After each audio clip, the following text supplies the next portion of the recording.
move on to the second game on Thursday.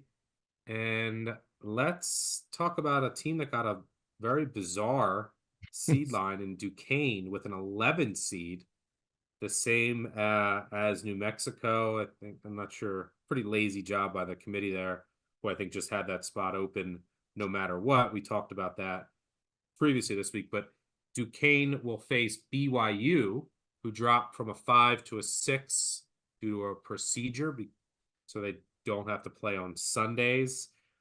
And I think that they kind of benefited by dropping from the 5 to the 6. They're 9.5-point favorite here. This game tips off at 12:40 Eastern on True TV. Total has ticked up a bit, 142.5. First thing that jumps out to me when I look at this game is Duquesne does have a very good defense, right? Top 30 in adjusted overall efficiency, going up against an elite BYU offense that ranks 11th in that department. Duquesne will get up into you, heavy pressure the ball, force turnovers. They do, on the season, they have pressed at a fairly decently high clip, around 15%, but they have abandoned that of late.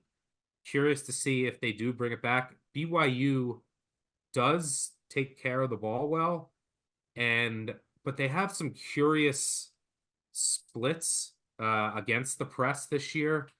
They were horrendous against NC State's press and against UCF in the first meeting, but they absolutely carved up the Knights' press in their final two meetings, including one in the conference tournament. So the question here becomes, what wins out?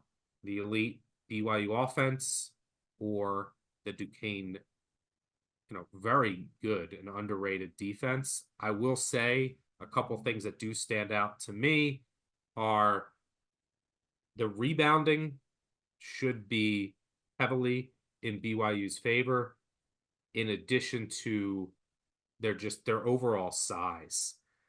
Duquesne is a smaller team. BYU, very versatile offense. I think that they might be able to just get what they want in the paint. You can go with like Khalifa as that point forward out top, or you can go with a Traore and just use him on the block and then set up all their shooters, and they just run such good offense.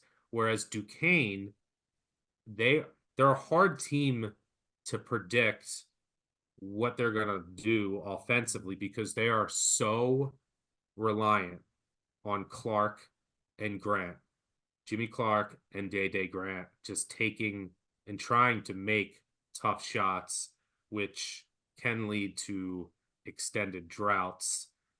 Calabrese, I'll throw it to you for this one. BYU 9.5-point favorite. What do you see here? Lay the points. Duquesne has no business whatsoever being an 11 seed. You mentioned it off the top. BYU, even though they slide down from a 5 to a 6, huge beneficiary here. I just see prolonged droughts for the Dukes. They're outside the top 200 in shooting efficiency, 2-point field goal percentage. How they shoot from the line, also outside of the top 200. Very weak on the glass. I think that's where this game could swing. And when you look at BYU, they have lots of different answers offensively. They bomb away from three. They take over 32 threes per game. That's first in the country. So you get the opportunity to maybe run the Dukes off the court if they hit 5 or 6 triples in the first half. But they also use ball screens and zoom action as well as any team in the country. It's a beautiful offense to watch. And they figured out some really, really good defenses this year. I don't want to totally dump on the Dukes. This is the first time in the tournament in 47 years. So congratulations for making it back. You do play very good team defense. But when you look at what BYU was up against in the Big 12, they faced 5 top 20 KenPom defenses. They found a way to score 87 against Iowa State and UCF. That's really impressive. They hung around with Houston in a lower scoring game. It was tied with about a minute to go. So I just think that they are classes above Duquesne in this matchup. And I agree with you. I think the committee was just like, whoever wins between VCU and Duquesne gets the 11 seed. I think they're misseeded by 2 to 3 lines. I think it's that significant. So I'll go ahead and lay the points. I think BYU wins going away.